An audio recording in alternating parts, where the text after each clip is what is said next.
Hello hi నమస్తే నేను మీ Saritha welcome back to MN cooking and vlogs. ఈరోజు స్పెషల్ వచ్చేసి అంటే పెళ్ళిళ్ళలో చేసుకునే స్పెషల్ రస్క్ హల్వా అండి.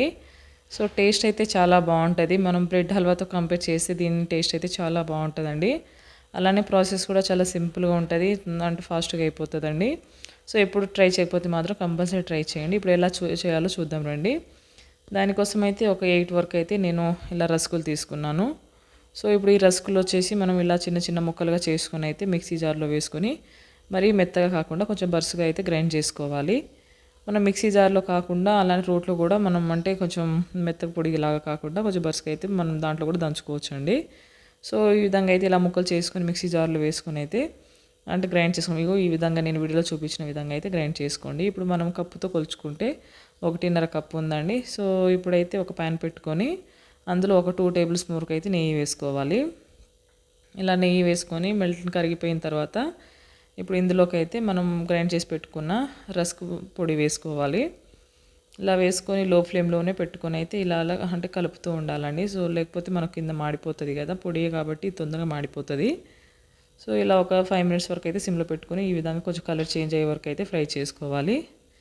ఇలా చేసుకున్న దాన్ని ఇప్పుడు స్టవ్ ఆఫ్ చేసేసి అయితే వేరే గిన్నెలో తీసేయాలండి. ఇప్పుడు మళ్ళీ అదే ప్యాన్లోకి అయితే ఇంకో 1 టేబుల్ స్పూన్ నెయ్యి వేసుకొని అందులో ఇప్పుడు మీ దగ్గర ఏ డ్రై ఫ్రూట్స్ ఉంటే ఆ డ్రై ఫ్రూట్స్ వేసుకొని అయితే వేయించుకోవాలి. ఎప్పుడు బ్రెడ్తోనే మనం హల్వా చేస్తూ ఉంటాం కదా, అలా కాకుండా ఈసారికి మాత్రం రస్క్తో హల్వా చేయండి.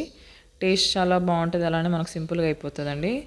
సో ఇప్పుడైతే ఇలా డ్రై ఫ్రూట్స్ వేయించుకోవాలి. ఇలా వేయించుకున్న తర్వాత ఇప్పుడు 1.5 కప్కు అయితే నేను 3/4 కప్పు వరకే షుగర్ వేసుకున్నానండి. ఎందుకంటే మనకు రస్క్లో కూడా కొంచెం షుగర్ ఉంటుంది కాబట్టి. సో షుగర్ కొంచెం ఎక్కువ తినే వాళ్ళైతే 1 కప్ వరకు వేసుకోండి. తక్కువ తినే వాళ్ళైతే మాత్రం ఈ క్వాంటిటీ అయితే కరెక్ట్ సరిపోతుందండి. సో ఇలా 3/4 కప్ వరకు షుగర్ వేసుకొని ఒక 1.5 వరకు అయితే వాటర్ పోసుకోవాలి. 1.5 కప్ వరకు అయితే వాటర్ పోసుకొని ఇలా కరిగించుకోవాలండి. ఇలా షుగర్ మనకు అంటే తీగ పాకం రావాల్సిన అవసరం లేదు, కొంచెం జిగురు పాకం లాగా వస్తే చాలండి. సో ఇలా వచ్చిన తర్వాత ఇప్పుడు ఇందులోకి అయితే మనం ముందుగా అంటే వేయించి పెట్టుకున్న రస్క్ పొడి వేసుకోవాలి. సో రస్క్ పొడి వేసుకొని ఒకసారి అయితే బాగా కలుపుకోవాలండి. సో ఇలా వేసుకొని సిమ్లో పెట్టుకొని మనం మొత్తం అంటే బాగా కలుపుకుంటూ ఇప్పుడు ఇందులోకి అయితే కొంచెం ఇలాచీ పౌడర్, అలానే ఒకవేళ మీకు కొంచెం కలర్ఫుల్గా కనబడాలనుకుంటే మాత్రం కొంచెం లైట్గా ఫుడ్ కలర్ వేసుకోండి, లేకపోతే అవాయిడ్ చేసేయండి. నేను కొంచెం అంటే మంచి కనబడాలని కొంచెం ఫుడ్ కలర్ వేసాను. సో ఇలా వేసుకొని అయితే ఒకసారి బాగా కలుపుకోవాలి. ఇలా లో ఫ్లేమ్లోనే పెట్టుకొని కలుపుకుంటూ ఈ వాటర్ మొత్తం అది అబ్జర్వ్ చేసుకొని మొత్తం దగ్గర అయ్యే వరకు అయితే కలుపుకుంటూనే ఉండాలండి.